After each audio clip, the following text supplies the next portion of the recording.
राधे राधे। हरे कृष्णा। आप सबका कृष्णा दासी कृष्ण दर्शन में बहुत बहुत स्वागत है दोस्तों।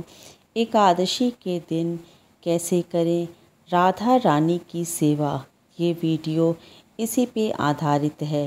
तो चलिए वीडियो को शुरू करते हैं और हम यहाँ पे देखेंगे कि राधा रानी की सेवा हम एकादशी के दिन कैसे करते हैं। दोस्तों, अगर आपने बाल राधा रानी की सेवा ले रखी हैं तो ज़रूर करें इस विधि से एकादशी के दिन राधा रानी की सेवा, आपको पुण्य फलों की प्राप्ति होगी।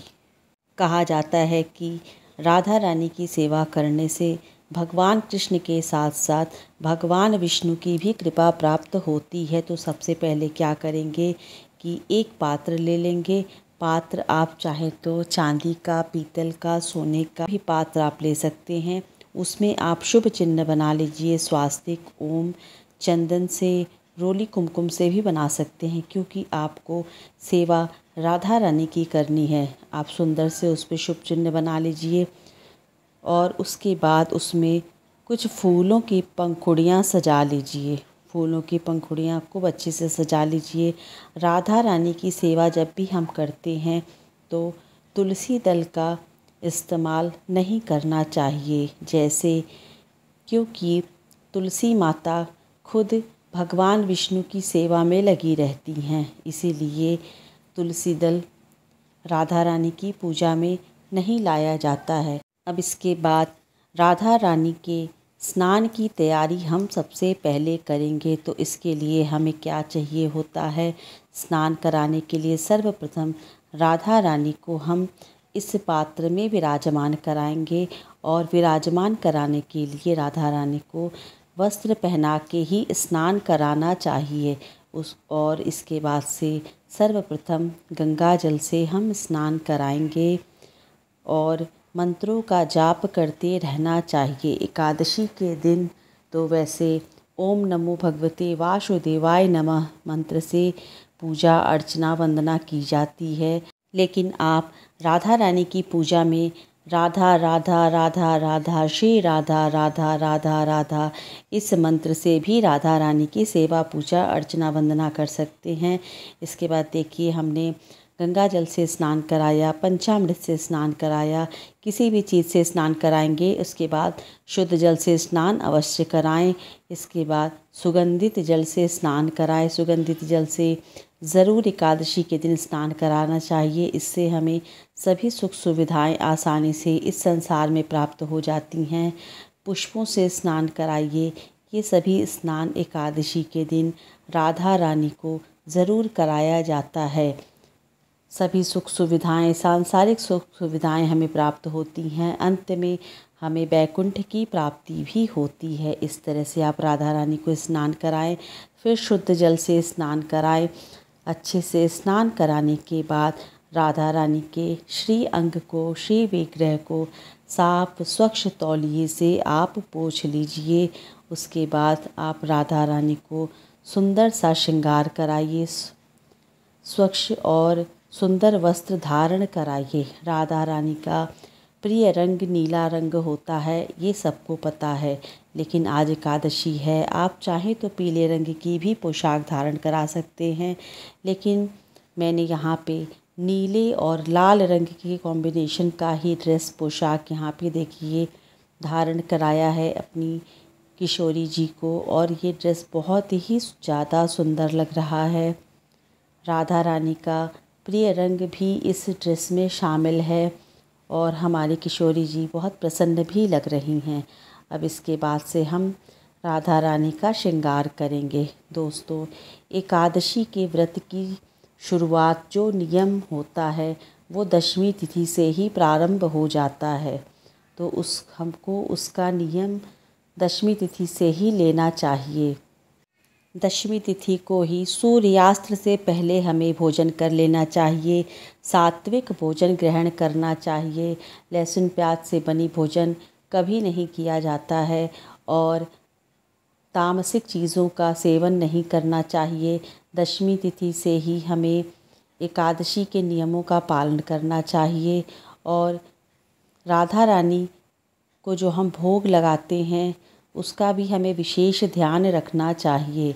कहा जाता है कि दशमी तिथि के दिन से ही चावल का सेवन नहीं करना चाहिए। दशमी तिथि के दिन से लेके एकादशी के दिन भी चावल का सेवन नहीं करना चाहिए।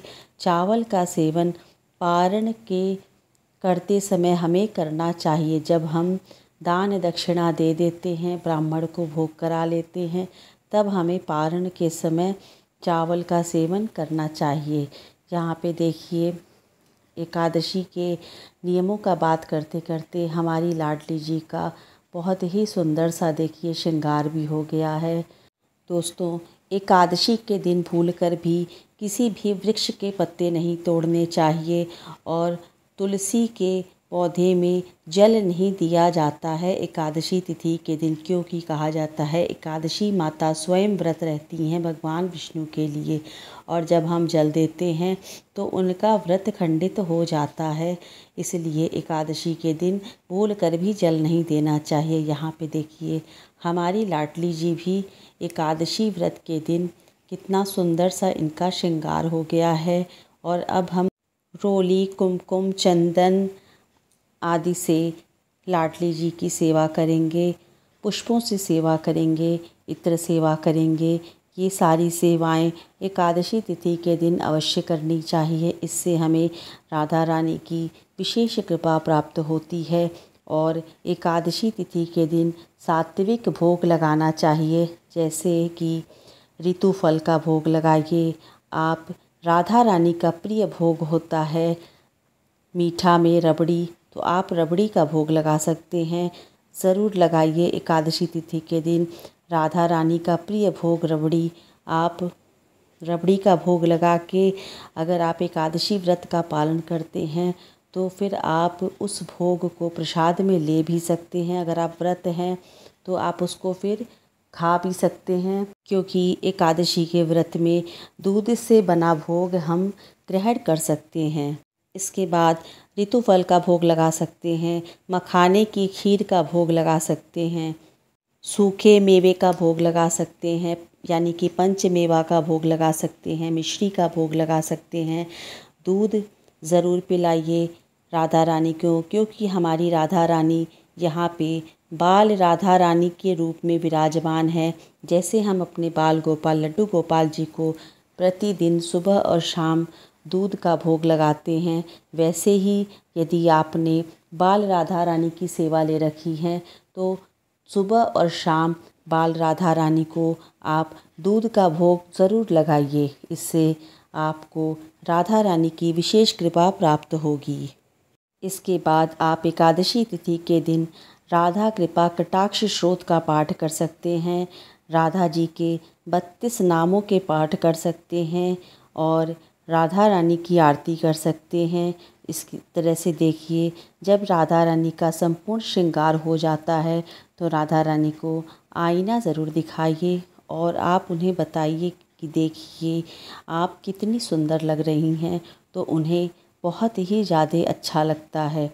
आप खुद भी आईने में दर्शन कीजिए लाडली जी का। राधा रानी भगवान श्री कृष्ण की आह्लादनी शक्ति हैं।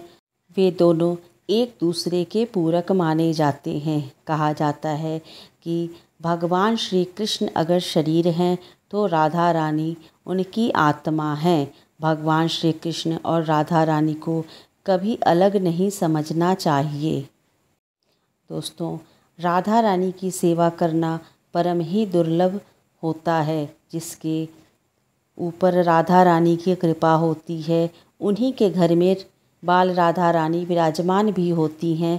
और ये सत्य वचन है कि जिसके ऊपर श्री जी की कृपा हो जाती है तभी श्री जी उनके घर में विराजमान होती हैं। इस तरह से आप एकादशी तिथि के दिन संपूर्ण सेवा करें राधा रानी की और विधि विधान से राधा रानी की पूजा अर्चना और वंदना करें।